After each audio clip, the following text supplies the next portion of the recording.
Baru-baru ni mesti korang terkejut kan dengan pembedahan transplant jantung babi kepada seorang pakcik kita kat Amerika Syarikat yang bernama David Bennett, yang mana beliau ni menghidap terminal heart disease, iaitu penyakit jantung tahap akhir. Dikabarkan sehingga kini, which is selepas kurang lebih 10 hari selepas pembedahan, kondisi pakcik ni masih stabil. So persoalannya di sini, adakah pembedahan transplant tersebut dianggap berhasil? Mengapa jantung seekor babi juga yang dipilih? Dan yang paling penting, hukum dari segi pandangan agama kita sebagai orang Islam, semuanya akan kita kupas selepas yang satu ini. Hold up.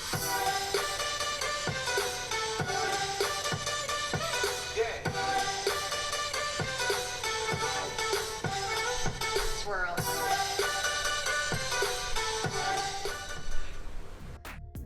Pembedahan organ atau tisu daripada binatang kepada manusia dikenali sebagai xenotransplantation. Sebenarnya ini adalah usaha para saintis untuk mengatasi masalah kekurangan organ yang kini menjadi tumpuan para pakar perubatan.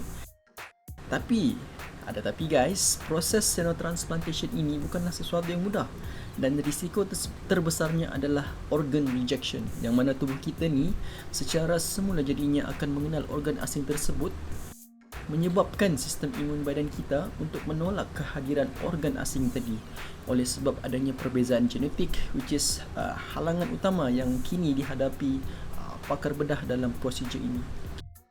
So untuk pengetahuan korang, ini bukanlah kali pertama xenotransplantation ataupun pemindahan organ atau tisu daripada haiwan ke manusia dilakukan.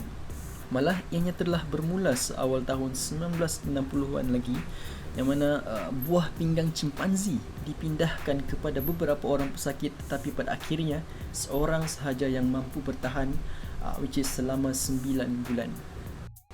Pada tahun 1980-an pula, jantung seekor babun dipindahkan kepada seorang bayi yang kemudiannya meninggal beberapa hari kemudian. Pada tahun 1997 pula, kesnya agak kontroversial, yang mana dua pakar bedah, Dr. Danny Rambarwah dan Dr. Jonathan, melakukan prosedur xenotransplant jantung babi yang pertama kepada seorang pekebun berusia 32 tahun bernama Purno Sakia. Mereka berdua sedar akan risiko penolakan organ dan mereka telah pun menghasilkan cecair biokimia untuk mengelakkan penolakan organ berlaku. Namun prosedur tersebut tidak berjalan seperti yang dirancang dan Purno Sakia meninggal seminggu kemudian akibat infeksi dalam badan dia. Kedua-dua doktor tadi telah ditangkap dan dipenjarakan selama 40 hari atas kesalahan membunuh dan gagal menyatakan surat pendaftaran yang sah. So, berbalik pada topik kita. Kenapa saintis dan pakar perubatan memilih jantung babi dan apakah solusi kepada masalah penolakan organ yang berlaku dalam proses xenotransplantation? Alright guys, jantung babi ni semakin popular dalam bidang pemindahan organ. Malah ianya juga digunakan untuk melatih pelajar perubatan dan membantu penyelidikan oleh kerana beberapa persamaan dengan jantung manusia, itu dari segi anatomi, saiz dan juga fungsinya. Selain itu, saintis juga mendapati yang komponen jantung babi ni adalah mudah untuk diubah suai dari segi genetic engineering, yang mana menjawab persoalan kita yang kedua, iaitu solusi kepada masalah penolakan organ, iaitu dengan proses yang dikenali sebagai gene editing. So gene editing ni adalah proses di mana DNA 3 genetik yang sebelum ni dikaitkan dengan penolakan organ telah pun dibuang daripada babi penderma, dan 6 genetik manusia yang dikaitkan dengan penerimaan imun telah ditampalkan masuk ke dalam genom babi. Saintis juga memadamkan genetik babi untuk menghilangkan pertumbuhan berlebihan tisu jantung babi.